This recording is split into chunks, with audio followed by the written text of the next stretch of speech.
চিনাক্ত যুৱকজন ইতিমধ্যে আইডেণ্টিফাই হৈছে, তেওঁলোকৰ পৰিয়ালৰ মানুহ আইডেণ্টিফাই কৰিছে। তেওঁৰ নাম হ'ল অংশুমান চৰকাৰ আৰু বাকী আমি তদন্ত কৰি আছোঁ।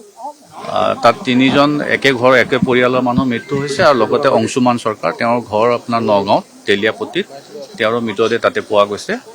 আৰু আমাৰ ফৰেনচিক টিম আৰু CID টিম গোটেইখিনি কালি ৰাতিয়ে আহিছে, তেওঁলোকে এভিডেন্স কালেক্ট কৰা হৈছে আৰু ইনভেষ্টিগেশ্যনটো চলি আছে। 2022ৰ পৰাই তেওঁলোকৰ মাজত এটা প্ৰেমজনিত ঘটনা হৈ আছিলে, কেছো হৈছে এই সম্পৰ্কে নগাঁও থানাত।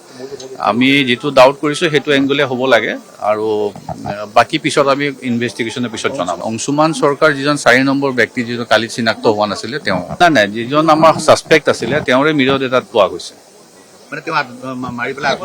নাই, এতিয়া সেই বস্তুটো আমি ক'ব নোৱাৰোঁ, কাৰণ ফৰেনচিক টিম চব আহিছে। আমি পষ্টমৰ্টেমৰ পিছত সেইটো ক'ব পাৰিম যে কি হৈছে। তেওঁলোকৰ মাজত তাৰমানে যিজনী ভিক্টিম ছোৱালী মৃদুস্মিতা আৰু যিজন অংশুমান, তেওঁলোকৰ 22 চনৰ পৰা কিবা সংঘাত আছিলে, প্ৰেমজনিত সংঘাত আছিলে। সেই সম্পৰ্কে কেছো হৈ আছিলে, কেছ ৰুজু হৈ আছে নগাঁও থানাত আৰু বিভিন্ন সময়ত কিবা হাৰাশাস্তি কৰা বুলিও তেওঁ আমাক জনাইছে কালি। গতিকে সেই এংগলটো আমি চাই আছোঁ।